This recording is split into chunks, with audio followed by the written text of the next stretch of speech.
অবশেষে দেখা মিলল শেখ হাসিনার, তবে বাস্তবে নয়, পর্দায়, তাও আবার কলকাতার সিনেমায়। প্রতিবেশী দেশের সঙ্গে রাজনৈতিক টানাপোড়েন ভারতীয় সিনেমায় নতুন কিছু নয়, কিন্তু এবার সেই কাহিনী এসে পড়ল সরাসরি বাংলাদেশে।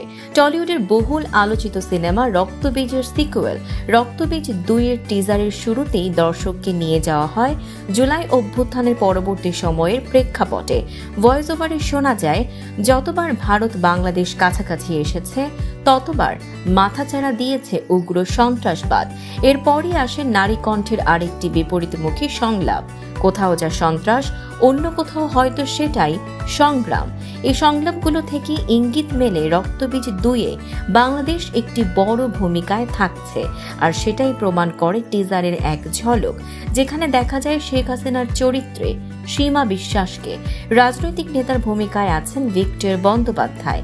অ্যাকশনপূর্ণ দৃশ্যে আবির চট্টোপাধ্যায় ও মিমি চক্রবর্তী ফিরেছেন আগের মতোই পঙ্কজ সিংহ ও সংযুক্তা মিত্র চরিত্রে। তাদের সঙ্গে এসেছে রোমাঞ্চের মুহূর্ত। তবে এবার বিশেষ চমক অঙ্কুশ হাজরা, যিনি গান নয় বরং এক ভিন্ন ও গুরুত্বপূর্ণ চরিত্রে ধরা দিয়েছেন। নজর কাটছেন কৌশানী মুখোপাধ্যায় ও নুসরাত জাহানও। পাশাপাশি রয়েছেন কাঞ্চন মল্লিক, যার উপস্থিতি ছবিতে বাড়িয়েছে বৈচিত্র্য। সব মিলিয়ে রাজনৈতিক ষড়যন্ত্র, প্রতিবেশী সম্পর্ক, সন্ত্রাসবাদ আর রোমাঞ্চ সব একসঙ্গে নিয়ে আসছে রক্তবীজ 2। মুক্তি পাচ্ছে আগামী 26 সেপ্টেম্বর, ঠিক দুর্গাপুজোর আগে। ফলে এবছর পশ্চিমবঙ্গের পুজোর জমজমাট মৌসুমে এই ছবি হতে পারে বড় এক আকর্ষণ।